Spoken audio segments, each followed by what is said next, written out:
નમસ્કાર. આજના આપણા આ વિશ્લેષણમાં તમારું સ્વાગત છે.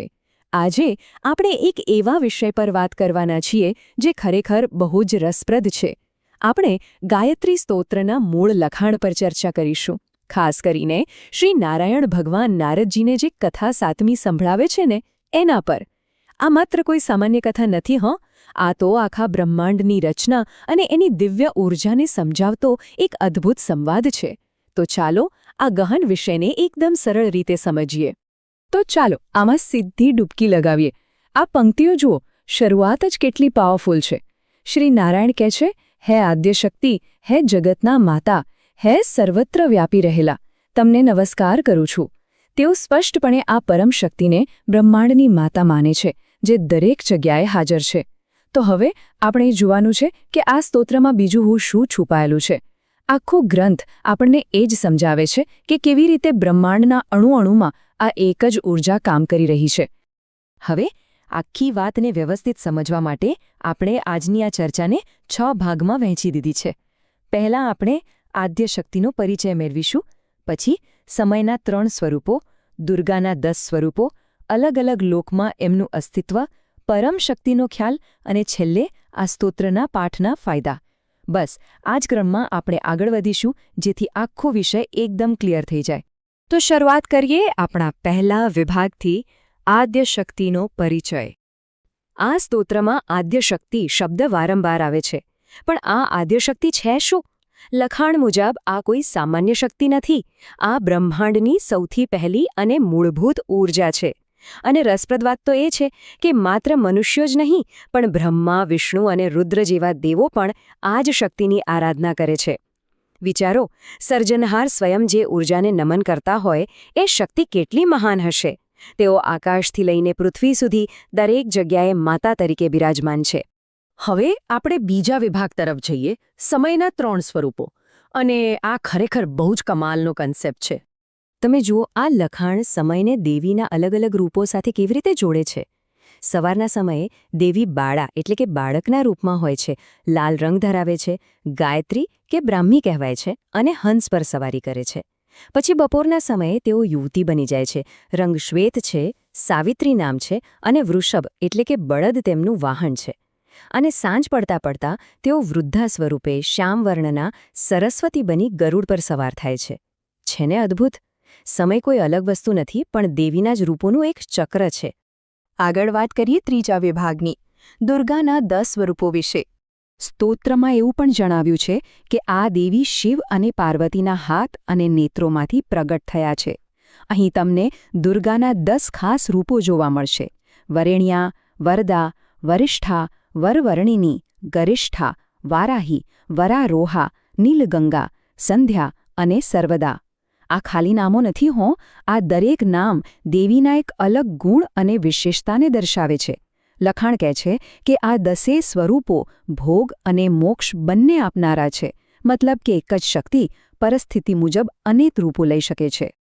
હવે ચાલો આગળ વધીએ અને જોઈએ કે આખી બ્રહ્માંડ વ્યવસ્થામાં તેમનું અસ્તિત્વ કેવું છે. આ છે આપણો ચોથો વિભાગ. મૂળ લખાણમાં એક બહુ મસ્ત સરખામણી આપી છે. તે સમજાવે છે કે આ શક્તિ 3 લોકમાં વહે છે. ઉદાહરણ તરીકે, આપણા આ મનુષ્ય લોકમાં એટલે કે મૃત્યુલોકમાં તેમને ભાગીરથી કહેવામાં આવે છે. પણ જો તમે નીચે પાતાળ લોકમાં જાઓ તો ત્યાં તેઓ ભાગવતી તરીકે ઓળખાય છે. એટલે કે લોક બદલાય, નામ બદલાય, પણ પેલી મૂળ શક્તિ તો ત્યાં હાજર જ છે. હવે બ્રહ્માંડના અલગ અલગ સ્તરોની વાત કરીએ. પૃથ્વી એટલે કે ભૂલોકથી શરૂ કરીએ તો અહીં તેઓ પૃથ્વીના દુઃખો દૂર કરનાર વાયુ શક્તિ સ્વરૂપે છે. સ્વર્ગલોકમાં તેઓ ભંડાર રૂપે છે. મહાલોકમાં મહાસિદ્ધિ, જનલોકમાં માતા એટલે કે જનની રૂપે અને તપલોકમાં તપસ્વીની સ્વરૂપે હાજર છે. તમે નોટિસ કર્યું? દરેક લોકનું જેવું વાતાવરણ છે એ મુજબ જ દેવીનું સ્વરૂપ અને કામ છે. અને જો સૌથી ઉપરના ઉચ્ચતમ લોકોની વાત કરીએ તો સત્યલોકમાં તેઓ સત્વાણી છે, વિષ્ણુલોકમાં તેઓ લક્ષ્મી રૂપે બિરાજમાન છે, બ્રહ્મલોકમાં તેઓ ગાયત્રી બનીને દેવો પર કૃપા કરે છે અને રુદ્રલોકમાં ગૌરી પાર્વતી રૂપે રહેલા છે. આ બહુ મોટો ખુલાસો છે, કારણ કે આપણે જેને લક્ષ્મી, ગાયત્રી કે પાર્વતી તરીકે અલગ અલગ પૂજીએ છીએ સ્તોત્ર મુજબ, તે બધી જ વાસ્તવમાં આ એક જ પરમ આદ્ય શક્તિના અલગ અલગ લોકોના રૂપો છે. હવે આવીએ આપણા 5મા વિભાગ પર, પરમ શક્તિ. આ સ્તોત્રનો કદાચ સૌથી ઊંડો અને દાર્શનિક ભાગ આ જ છે. અહીં શક્તિને પ્રકૃતિ તરીકે વ્યાખ્યાયિત કરી છે. પણ જો અહીં પ્રકૃતિ એટલે ખાલી ઝાડ કે નદીઓ નહીં હો. અહીં વાત છે અહંકાર અને મહત્વની મૂળભૂત પ્રકૃતિની. સત્વ, રજસ અને તમસ, આ 3 ગુણોનું સંતુલન એટલે આ શક્તિ, જેને પરાશક્તિ પણ કહેવાય છે. એકદમ સરળ ભાષામાં કહું તો આખા બ્રહ્માંડનું નિર્માણ જે મૂળભૂત મેટર અને એનર્જીથી થયું છે ને, તે આ શક્તિ જ છે. તો અહીં સૌથી મહત્વનો મુદ્દો એ છે કે બ્રહ્માંડમાં કોઈ પણ કામ કરવા માટે 3 મૂળભૂત બળ જોઈએ. પહેલી, ઈચ્છાશક્તિ, એટલે કે કંઈક કરવાનો સંકલ્પ. બીજી, ક્રિયાશક્તિ, એટલે કે એનું અમલીકરણ, એક્શન. અને ત્રીજી, જ્ઞાનશક્તિ, એટલે કે એ કામ કેવી રીતે કરવું, એનું નોલેજ.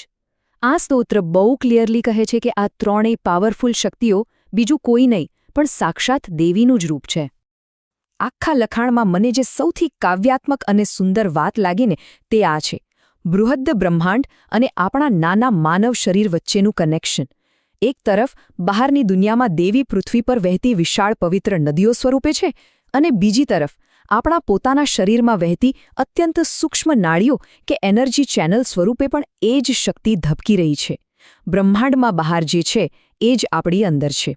અને હવે છેલ્લો વિભાગ, પાઠના લાભ. આ અદ્ભુત વિશ્લેષણના અંત તરફ આવતા ચાલો ફલશ્રુતિ વિશે વાત કરીએ. એટલે કે આ સ્તોત્રના પાઠ કરવાથી શું મળે છે? મૂળ સ્ત્રોત એકદમ સ્પષ્ટ છે. જે કોઈ પણ આ ગાયત્રી સ્તોત્રનો પાઠ કરે છે અથવા તેને સાચા અર્થમાં સમજે છે, તેના તમામ પાપો અને નકારાત્મક કર્મોનો નાશ થાય છે. અને એટલું જ નહીં, તેને સંપૂર્ણ સુખ, સંપત્તિ અને સમૃદ્ધિ પણ મળે છે. આ એક એવી ખાતરી છે જે વર્ષોથી લોકોને આ ગ્રંથ સાથે જોડી રાખે છે. આજે આપણે ખરેખર એક કમાલની સફર કરી, પણ જતાં જતાં હું તમને એક વિચારતા કરી દે એવો પ્રશ્ન પૂછવા માંગુ છું. જો ખરેખર એક જ સમાન શક્તિ બહાર અનંત આકાશના લોકોમાં અને આપણી અંદરની નાડીઓમાં એક સરખી રીતે વહી રહી છે, તો શું આપણે બ્રહ્માંડથી અલગ છીએ ખરા? આ એક જ વિચાર બ્રહ્માંડને આપણી પોતાની જાતને જોવાનો આપણો નજરિયો બદલી શકે છે.